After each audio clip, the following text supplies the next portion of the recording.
다 큰 남자가 엄마의 옷자락을 잡고 졸졸 따라다닌다 생각해 보세요. 다 큰 남자가 우유 젖병을 입에 물고 다닌다고 생각해 보세요. 다 큰 어른이 아이들이 먹는 사탕 막대기를 입에 쫄쫄 빨고 다닌다고 생각해 보세요. 아마 부끄럽고 남들이 많이 조롱할 것입니다. 그렇지 않을까요? 그런데 가만히 보면 지금 내가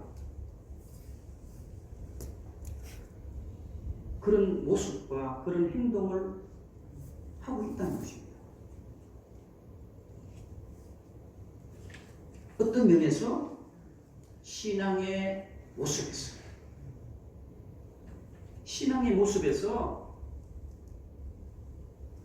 우유젖병을 입에 물고 있는 어린아이와 같은 행동을 하고 있고요. 나의 신앙의 모습에서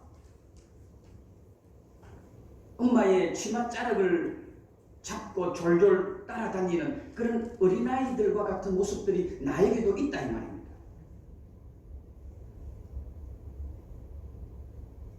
우리는 그렇습니까? 성경에 보면 오늘 본문의 주인공인 베드로도 그런 모습을 보게 됩니다.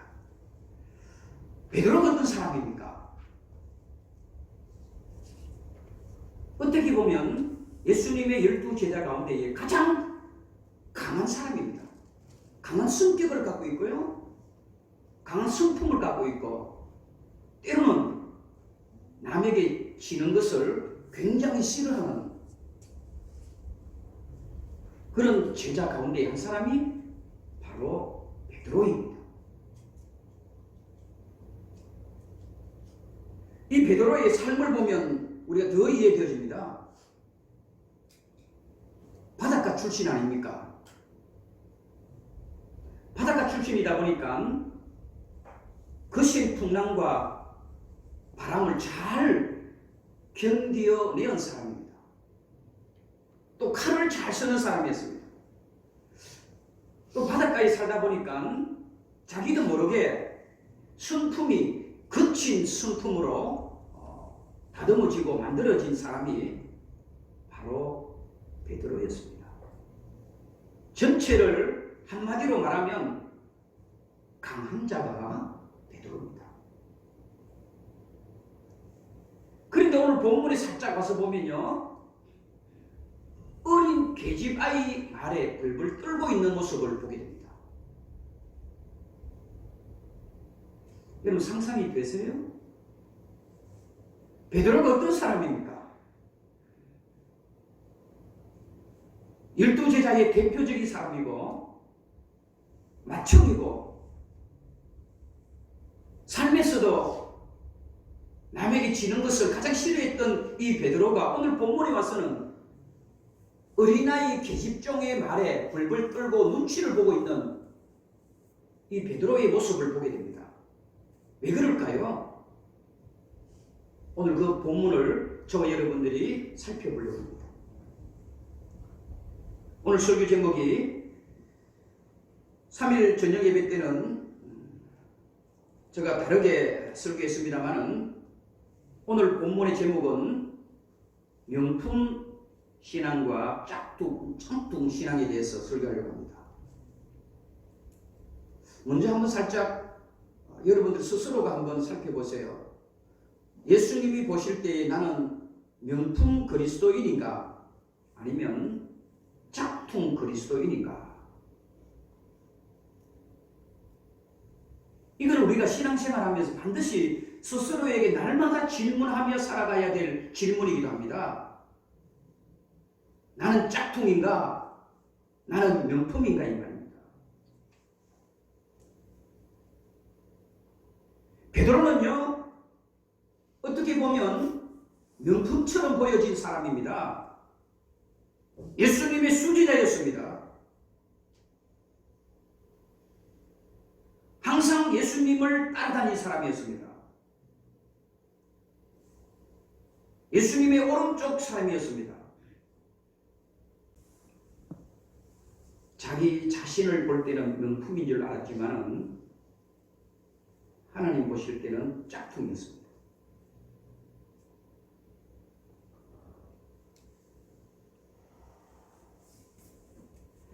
결론적으로 제가 하나님이 보실 때의 명품 그리스도인은 딱 세 가지를 이야기를 합니다. 겸손한 자가 하나님 보실 때는 명품 그리스도인입니다.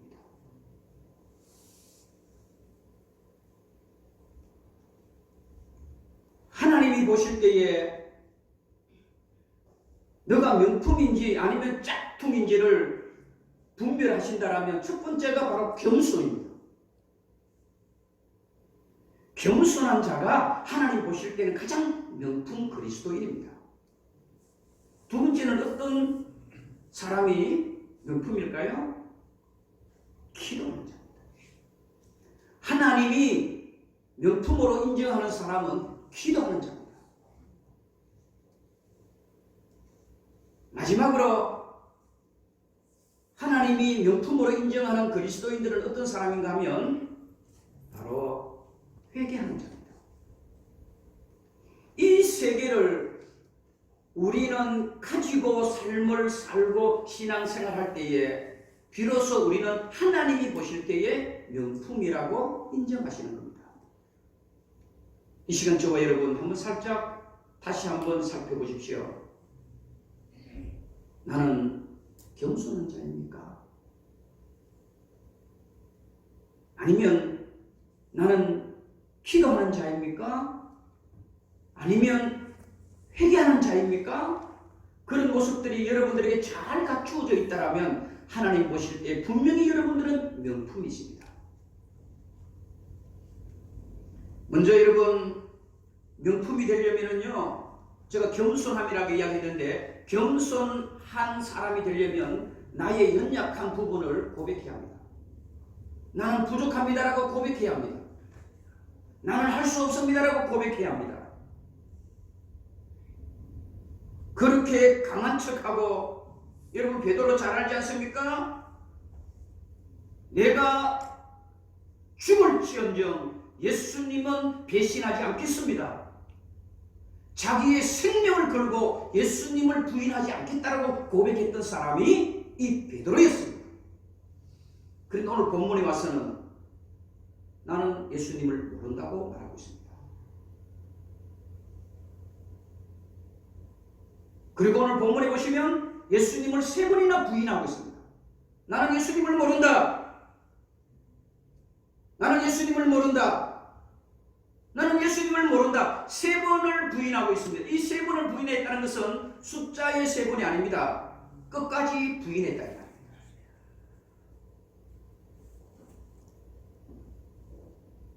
왜요? 자기 자신의 강함을 자랑했기 때문에 그렇습니다.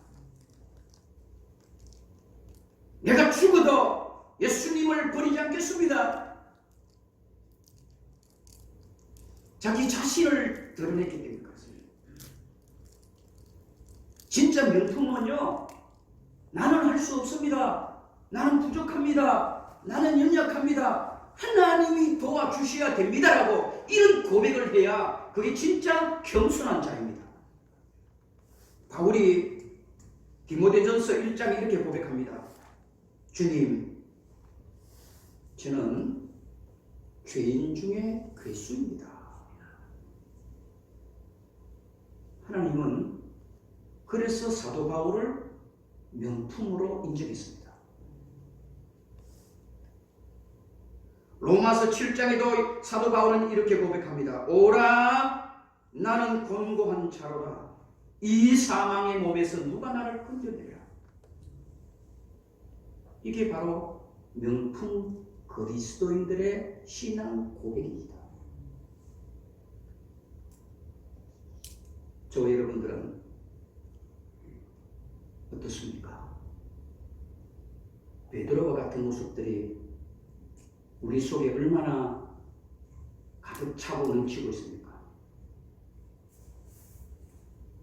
목사님, 교회를 사랑해요. 목사님, 우리 대한민국에 목사님 같은 분이 없는 것 같아요. 베드로도 그렇게 고백했습니다. 예수님, 내 생명을 걸고 예수님을 버리지 않겠습니다라고. 내가 죽을지언정 예수님을 절대로 포기하지 않겠다고 그렇게 고백했던 이 베드로가 예수님을 모른다고 3번이나 부인합니다.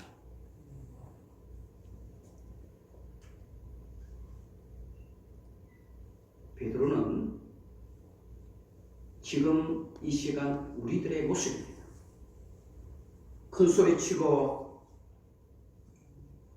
누구보다도 당당하게 자기의 믿음을 자랑하던 그 베드로가 예수님이 십자가에 잡히시고 예수님의 제자들도 로마의 군병들에 의해서 다 잡아간다 그러니까 이 베드로는 예수님을 모른다고 부인하고 있는 이런 짝퉁의 그리스도인들이 지금 이 시대 우리들의 모습이 아니냐 이 말입니다.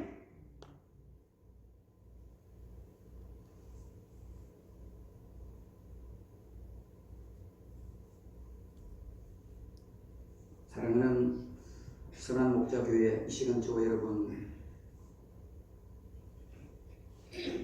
우리는 항상 겸손해야 합니다. 첫째도 겸손하시고 둘째도 겸손하시고 셋째도 겸손하십시오. 마지막에도 겸손하십시오. 그것이 진짜 명품 그리스도인입니다.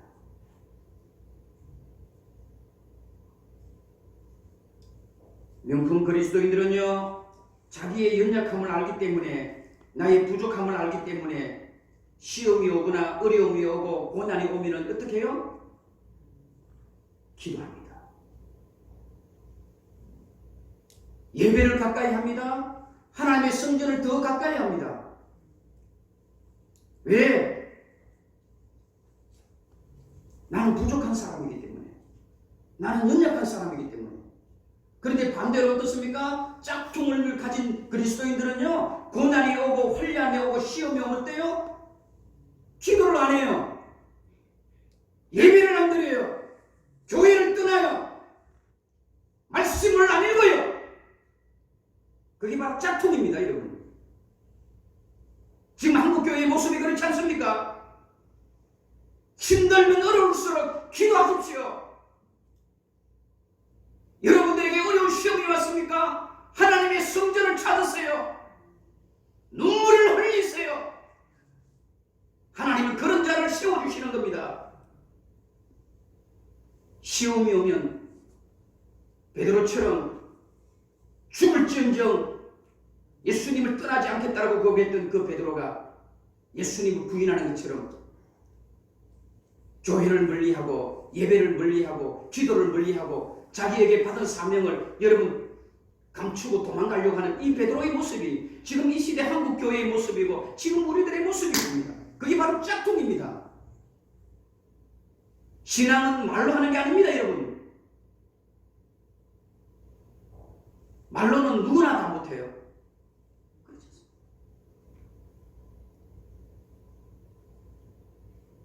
첫째도 겸손하세요.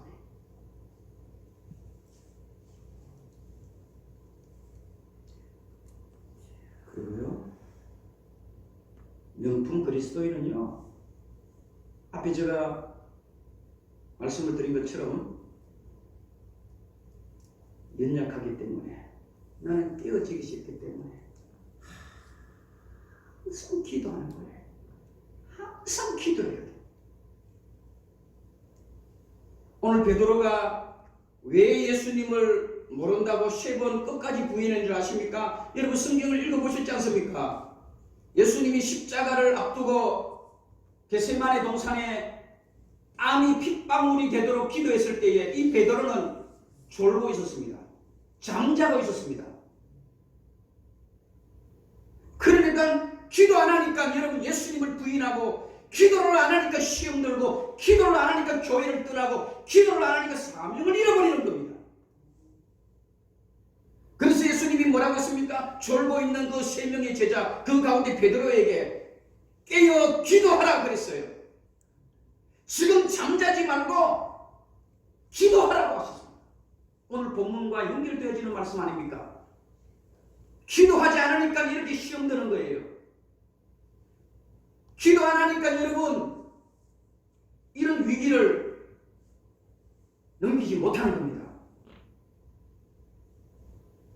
기도하는 자에게 하나님은 힘을 주시고, 기도하는 자에게 여리고성도 무너지게 하시고, 기도하는 자에게 요단강도 말라버리게 하시고, 기도하는 자에게 하나님께서는 불의 소망도 우리들에게 선물해 주시는 우리 하나님인 줄로 저와 여러분들이 믿으시기를 주님의 이름으로 축복합니다. 우리는 항상 청개구리 같아요. 청개구리 잘 아시죠?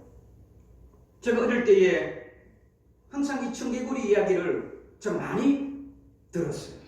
요즘은 뭐 이런 이야기를 해주는 선생님이 안 계셔서 그런데 저는 많이 들었어요. 우리 그리스도인들이 청개구리 신앙 같아요. 어려움이 오고 환난이 오고 시험이 오고 두려움이 있으면 기도하기는 그냥 것 때문에 반대로 생각하는 거예요. 시험이 오면 예배도 안 드리고 뭐 자랑처럼. 그럼 예배 안 드리는 게 뭐 자랑이에요? 오늘 예배 안 드릴 거야? 속상했어. 그게 뭐 자랑입니까? 나 오늘 기도에 안 갈 거야? 그건 뭐 자랑입니까 그게? 그 청개구리 신앙이 그게 짝꿍입니다. 그게 다. 신앙생활을 그렇게 하시렵니까? 그렇게 하세요.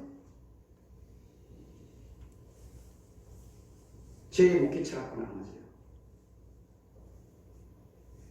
그렇게 장로되고 그렇게 권사되고 그래 중직되어서 사람 볼 때는 짝퉁처럼 보이지만 참 명품처럼 보이지만 하나님 보실 때는 다 짝퉁이에요. 우리 신앙생활하는 목적은 어디 있습니까? 하나님 보실 때 명품 되는 거 아니겠습니까?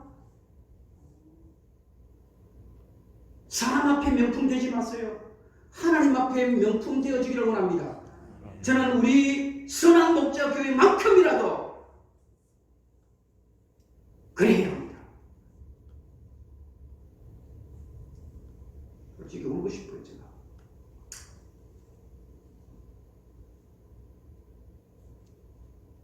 오늘 오후에 저는 하나님 참 고맙다 생각해. 하나님 앞에 고맙다. 오늘 오후에 보면 또 연결되어지는 말씀이에요. 하나님이 슬퍼해요. 오늘 오후에 주시는 말씀이에요.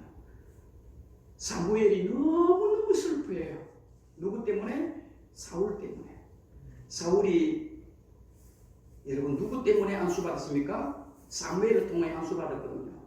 너무너무 속상해요. 그래서 여러분 오늘 본문에 사울이 정작 사무엘이 하나님 나는 슬픕니다. 하나님 슬픕니다. 그렇게. 그리고요 하나님도 슬프다 그래요. 사무엘아 너가 슬프냐? 나도 슬프다. 너가 기름 부어 세운 이 사울이 존경받으면 얼마나 좋겠냐마는 버림받아서 너가 슬프지? 나도 슬프다. 오늘 본문의 이야기입니다. 저와 여러분들은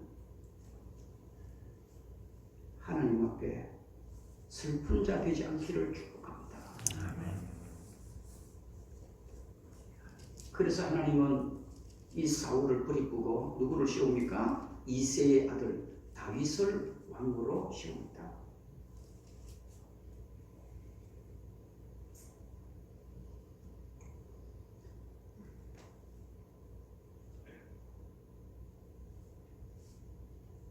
골골백살 3일 저녁 예배 때 했던 말입니다. 골골백살 골골골 한 사람이 100살까지 산다는 말입니다. 재밌지 않습니까? 왜 골골한 사람이 더 오래 살까요? 나의 연약함을 알고 나의 부족함을 알고 그 부분을 항상 조심하니까 그렇습니다. 조심하니까 이 약도 먹고 저 약도 먹고 제가 요즘 하루에 약을 먹는 숫자를요, 저도 모르게 먹고 있더라고요. 5가지를 먹고 있어요. 골골 백살하려고 하는 것입니다.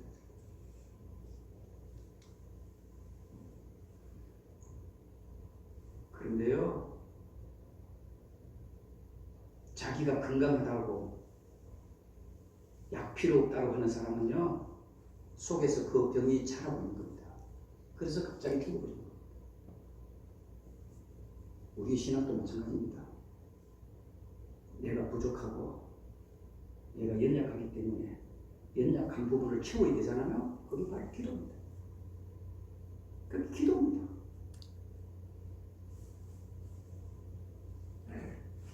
누가복음 18장에 보시면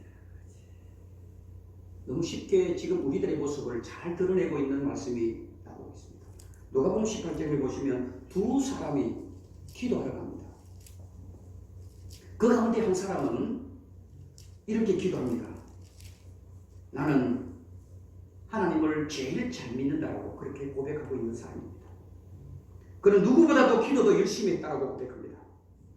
그는 교회 일도 열심히 했다고 합니다. 그리고 누구보다도 잘 숨겼다라고 누가복음 18장에 보면 한 사람이 그렇게 고백을 합니다. 그리고 그는 두 팔을 벌리고 자신 있게 이렇게 기도합니다. 하나님, 저는 1회 동안에 2번씩 금식하였습니다. 소득의 11조를 드렸어요. 하나님, 저는 다른 사람들 토식하는 것 저는 누구보다도 정직하게 살았습니다. 저는 불의를 지켰습니다. 불의를 저지르지 않았습니다. 그리고 가늠하지 않았습니다. 그러면서 옆에 있는 사람을 지적하면서 하나님, 저는 이 사람처럼 그렇게 살지 않겠습니다라고 그렇게 기도하는 누가복음 18장에 한 사람이 등장합니다. 그런데 옆에 있는 사람은 어떡합니까? 두 손을 들고 하나님, 저를 불쌍히 여기세요. 딱 요 기도만 합니다. 하나님은 누구의 기도를 들어주셨을까요? 하나님, 나는 죄인입니다. 나는 저 사람보다 낫습니다. 나는 저 사람보다 더 명품입니다라고 말했던 그 사람은 하나님 앞에 버림받았습니다. 그런데 나는 죄인입니다. 하나님 불쌍히 여기세요. 하나님 저를 긍휼히 여겨 달라고 했던 그 한 사람의 기도를 오히려 하나님이 들어주셨다 이 말입니다. 하나님의 기도는 죄인임을 고백하고 연약한 자의 그 기도를 하나님은 들으시는 우리 하나님이시라.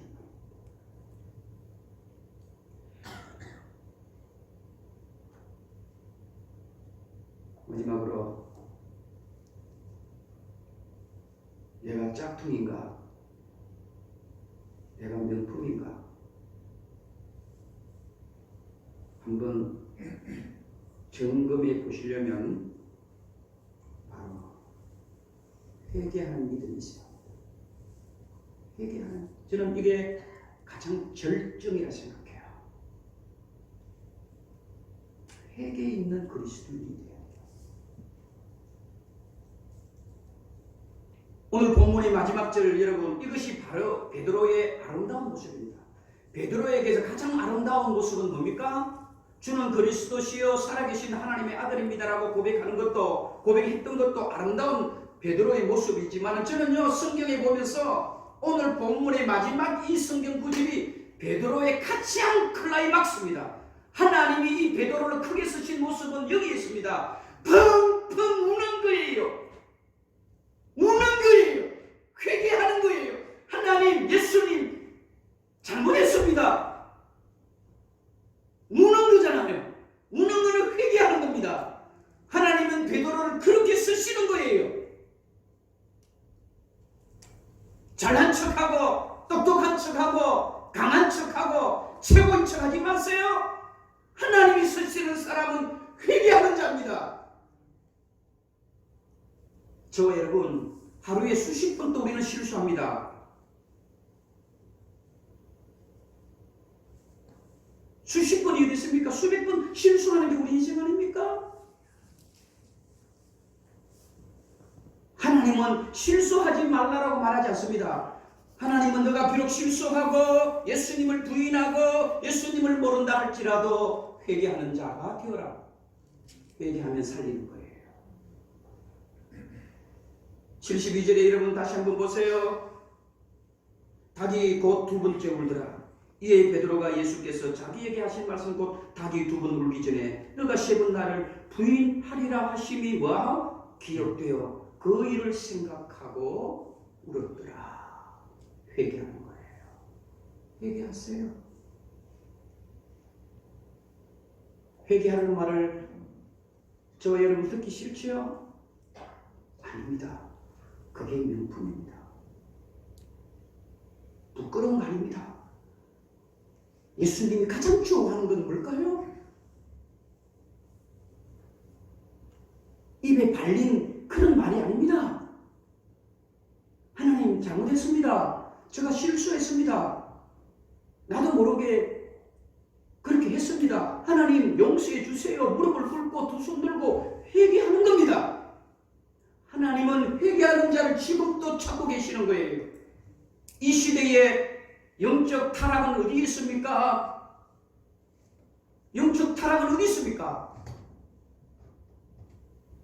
한국 교회가 회개하지 않으려고 그러는 거예요. 저는 가장 그리스도인다운 그리스도인이 누굴까요?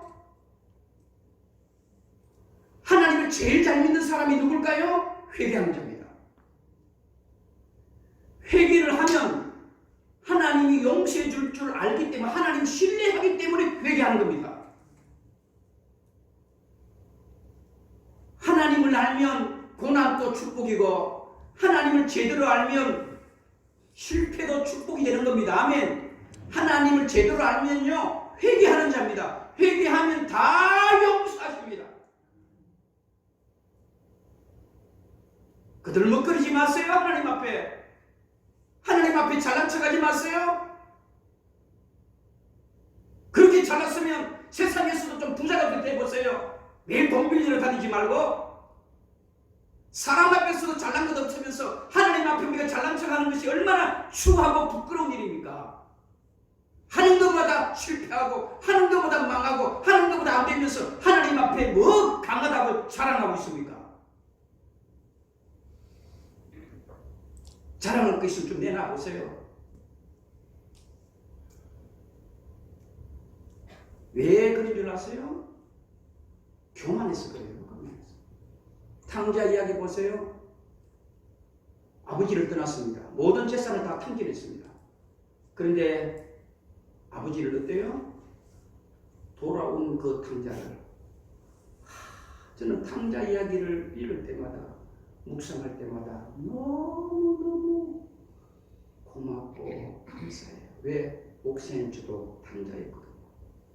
탕자였습니다. 아버지가 우리를 버릴 줄 알잖아요. 회개하면 아버지 집에 가면 아버지가 나를 몽둥이로 때릴 줄 알잖아요. 문을 걸어 잠그고 너는 모른다고 할 줄 알잖아요.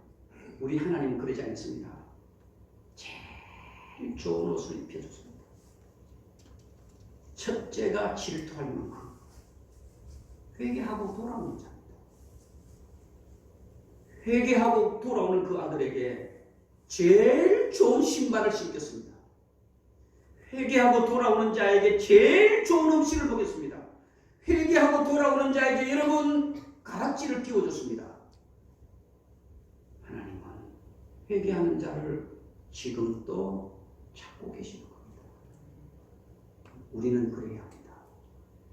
이 시간 저와 여러분 회개하는 자가 하나님 앞에